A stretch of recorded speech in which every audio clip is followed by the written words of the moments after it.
भारत का इतिहास बहुत ही पुराना और विविधताओं से भरा है। भारत दुनिया को सीखने और सिखाने के लिए कलाएं प्रदान करता रहा है। ऐसे ही भारत में कुछ महान कलाएं हैं जिन्हें जानकर आज भी लोग अपने दांतों तले उंगलियां दबा लेते हैं। आज हम बात करेंगे मार्शल आर्ट्स के बारे में, जो भारत में प्राचीन काल से इस्तेमाल होते रहे हैं। मार्शल आर्ट्स व्यक्ति को आत्मरक्षा के साथ साथ जीवन, संयम और नियम सिखाता है।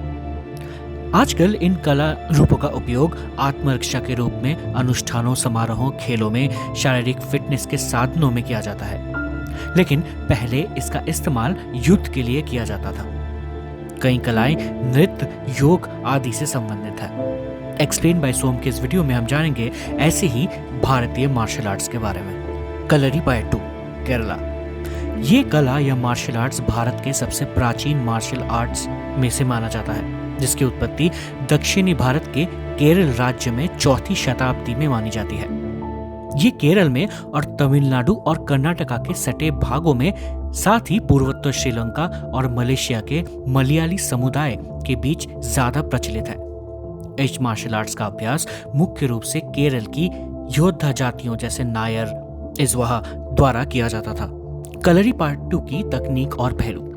कलरीपायट्टू में हमले, पैर से मारना, मल्लयुद्ध, पूर्व निर्धारित तरीके, हथियारों के जखीरे, शरीर के व्यायाम, पुलियांकम या तलवार की लड़ाई, वरुमकई या नंगे हाथों की लड़ाई और उपचार के तरीके शामिल हैं।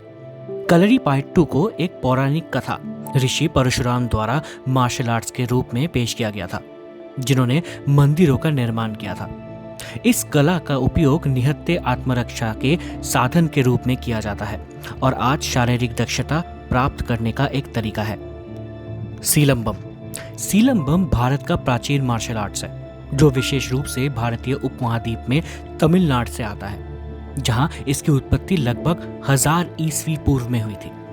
इस प्राचीन लड़ाई शैली का उल्लेख तमिल संगम साहित्य 4000 ईसा पूर्व में किया गया है। तमिल पौराणिक कथाओं में भगवान मुर्गन और ऋषि अगस्त्य को सिलंबम के निर्माण का श्रेय दिया जाता है। वैदिक युग में भी युवकों को संस्कार के रूप में और आपातकाल के लिए प्रशिक्षण दिया जाता था।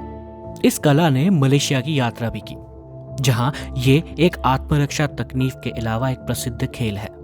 मॉक फाइटिंग और सेल्फ डिफेंस के लिए लॉन्ग स्टाफ टेक्निक का इस्तेमाल किया जाता है।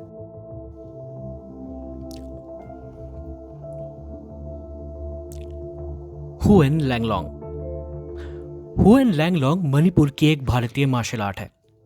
मैतेई भाषा में हुएन का अर्थ युद्ध है, जबकि लैंगलोंग या लैंगलेंग का अर्थ ज्ञान या कला हो सकता है।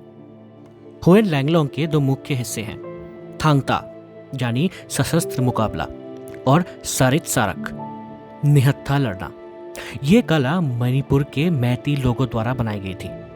ये 3 अलग अलग तरीकों से अभ्यास किया जाता है। सबसे पहले तांत्रिक प्रथाओं के साथ जुड़ा हुआ प्रकृति में कर्मकांड, दूसरा तलवार और तलवार के नृत्य का मंत्रमुग्ध प्रदर्शन, और तीसरा लड़ाई की वास्तविक तकनीक।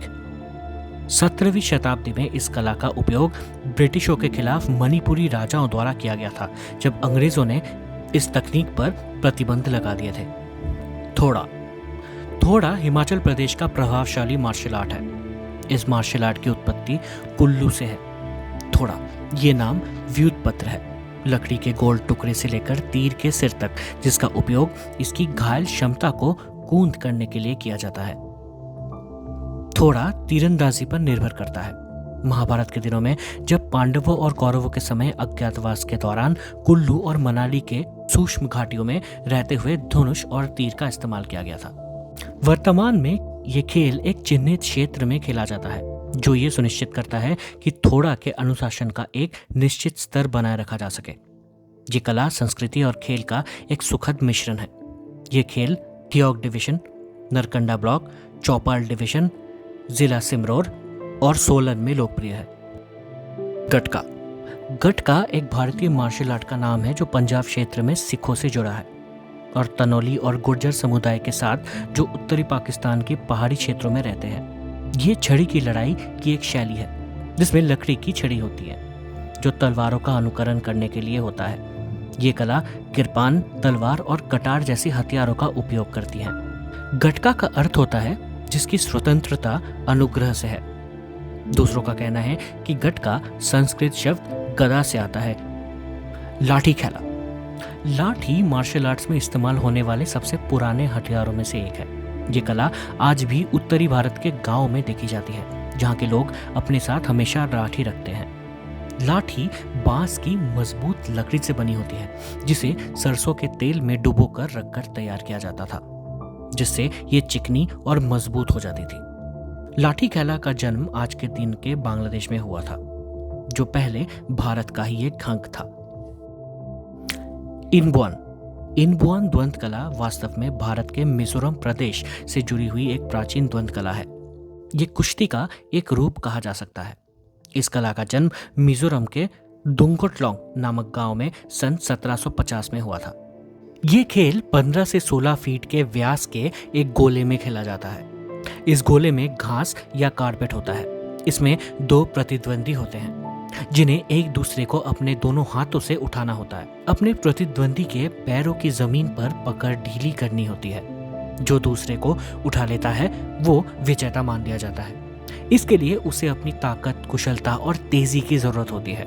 इसमें अपने हाथ पैरों का इस्तेमाल तो करना ही होता है, लेकिन प्रहार नहीं कर सकते। मात्र एक दूसरे को जमीन से ऊपर उठाने की ही प्रतियोगिता होती है।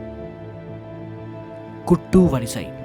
ये कला पहले या दूसरी शताब्दी ईसा पूर्व में संगम साहित्य में उल्लेखित है। कुट्टू वरिसई का अर्थ है खाली हाथ का मुकाबला। ये एक निहत्थे हाथों से आत्मरक्षा का मार्शल आर्ट है, जिसका उपयोग योग, व्यायाम शास्त्र, श्वास प्रश्वास आदि के माध्यम से एथलेटिक्स और फुटवर्क को आगे बढ़ाने के लिए किया जाता था। इसमें सांप, चील, बाघ, हाथी और बंदर सहित पशु आधारित कलाओं का भी उपयोग किया जाता है। मुख्य रूप से ये दक्षिण भारत में प्रचलित है।